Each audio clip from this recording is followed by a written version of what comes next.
Good afternoon, Mike the MC, bringing another self-care video. Today I'm going to bring something from Blessed Anna Maria Taigi's book again on Wife, Mother, and Mystic, connecting a big topic with regards to animals. The love for creatures in our life, our pets, our cats, dogs, horses, hamsters, whatever you got, right? Thinking about that connection between us and our animal friends and companions, but then how to connect that with people, and how really that reflection of our love for animals is a reflection to people in a unique way, where you can start to detect who is really good and kind to people and who isn't, when you start to see how other animals, dogs and cats, surround or separate from another person. This is going to be an interesting topic to discuss, and I think this will be interesting. So let's get this one started.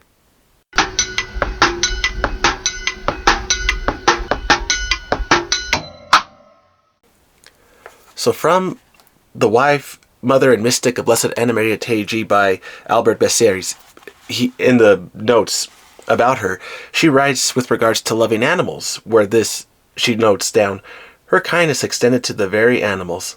These poor animals, she used to say, have their sole paradise in this world, so it is only just that we should try to sweeten their lives.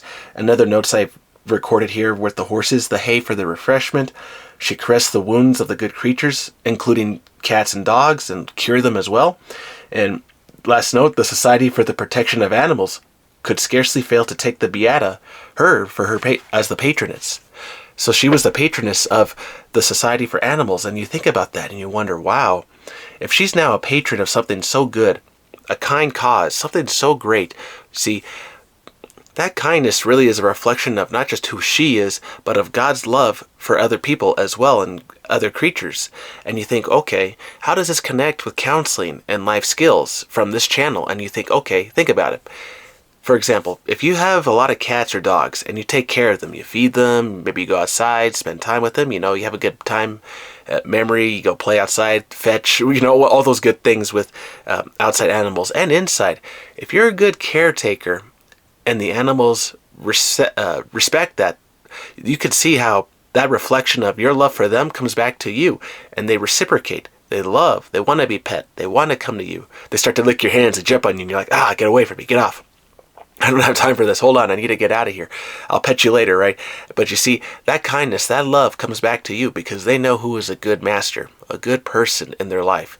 And what's interesting is when you start to hear about those, going on a sour note, the sad stories of animals that are beaten up, tortured, all the bad stuff, those people, I would argue, are not good towards people as well. Because here's the thing. Philosophically, right, as people, we are the rational animal, right? And then you have the irrational animals for the rest of the world.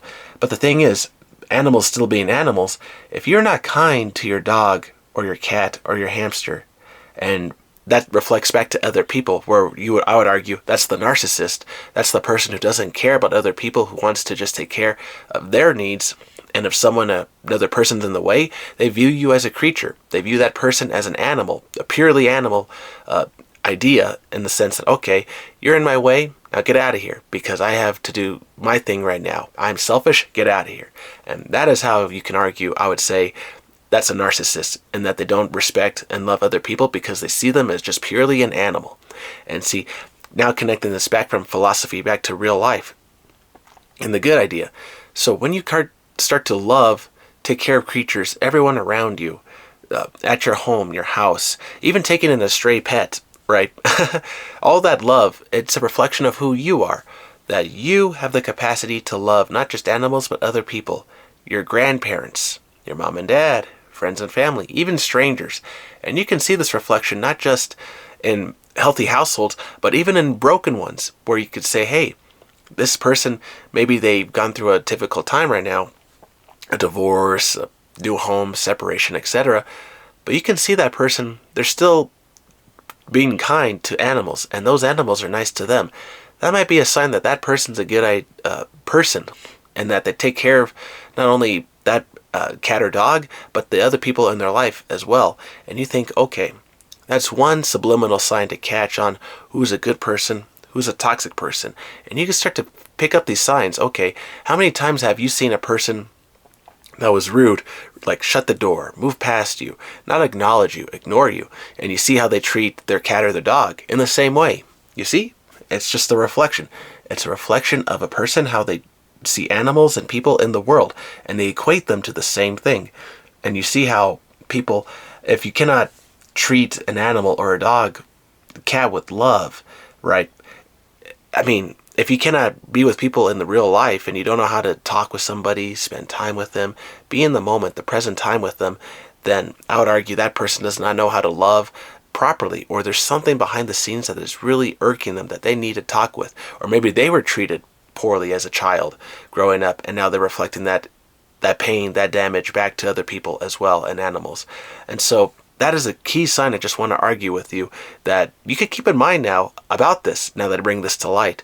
Now you can see who is kind, maybe not so kind-hearted, and just see how they talk and talk about their animals, their pets. And that'll really be a key giveaway of who's a narcissist or who's a very good caretaker that you know will be good for not only you, yourself, your family, but for your animals as well, if they had a babysit, right? And I think being a caretaker, pushing into this idea before I close out the video, who are we taking care of, and how does that reflect our love back to the world? What is the reflection that we want to share with this world that, hey, not only do I take care of everything that has been given to me, but I could take care of everyone here in this channel by saying, hey, I'm at least posting videos as much as I can each and every day, getting something ready for you all, different topics, because I care.